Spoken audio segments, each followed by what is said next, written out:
जय भोलेनाथ। नमस्कार दोस्तों, आप देख रहे हैं भक्ति का सागर। मैं आपका दोस्त रोहित और आपके सम्मुख लेकर आया हूँ संपूर्ण श्रावण मास का महत्व।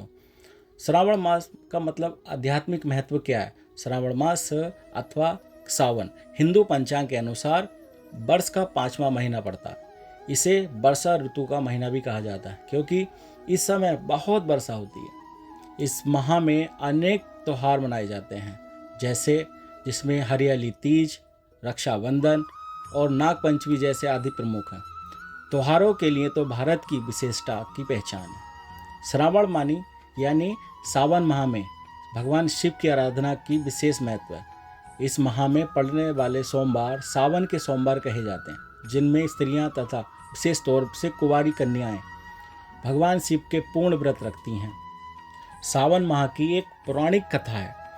जब संत कुमारों ने भगवान शिव से उन्हें सावन महीना प्रिय होने का कारण पूछा, तो भगवान भोलेनाथ ने बताया कि जब देवी सती ने अपने पिता दक्ष घर में योग शक्ति से शरीर त्याग दिया था, तब उससे पहले देवी सती ने महादेव को हर जन्म में पति के रूप में पाने का प्रण किया था।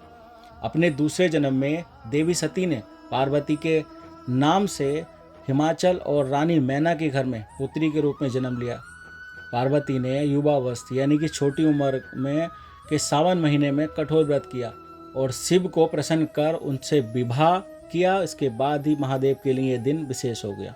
एक कथा ये भी है, मार्कंडू ऋषि के पुत्र मार्कंडे ने इसी सावन माह में घोर तप किया था भगवान शिव की कृपा प्राप्त करने के लिए। अब जिससे मिली शक्तियाँ के आगे मृत्यु के देवता यमराज भी नतमस्तक हो गए। भगवान शिव को सावन का महीना प्रिय क्यों था, उसकी ये वजह थी कि इस टाइम पर, इस समय पर वह पृथ्वी पर अवतरित होकर अपने ससुराल गए थे और वहाँ उनका स्वागत जल अभिषेक के साथ किया गया था।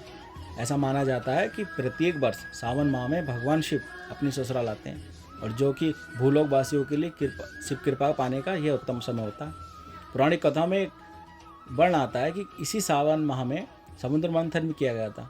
समुद्र मंथन के बाद जो हलाल विष निकला, उसे भगवान शिव शंकर ने अपने कंठ में समाहित कर सृष्टि की रक्षा की थी, लेकिन विषपान से महादेव का कंठ निर्मल हो गया।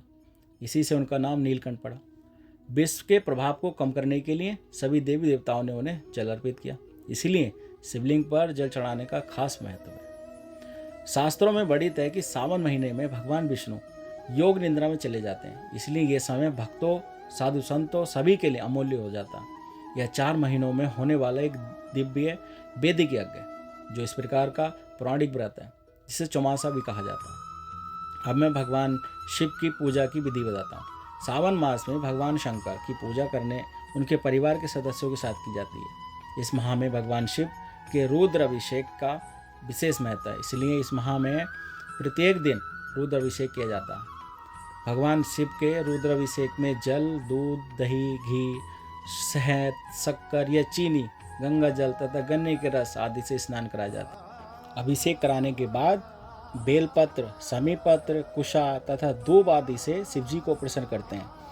अंत में भांग, धतूरा, श्रीफल भोलेनाथ को भोग के रूप में चढ़ाया जाता है। शिवलिंग पर बेलपत्र तथा समीपत्र चढ़ाने का वर्ण पुराणों में भी किया गया है। बेलपत्र भोलेनाथ को अति प्रसन्न करने के लिए शिवलिंग पर चढ़ाया जाता है। साथियों, हमने इस वीडियो में जाना कि श्रावण मास का महत्व क्या है। अब हम अगली वीडियो में जानेंगे इस श्रावण मास का अध्याय 1। और आपको ये महत्व कैसा लगा, हमें कमेंट करके ज़रूर बताएं। तब तक के लिए जय भोलेनाथ।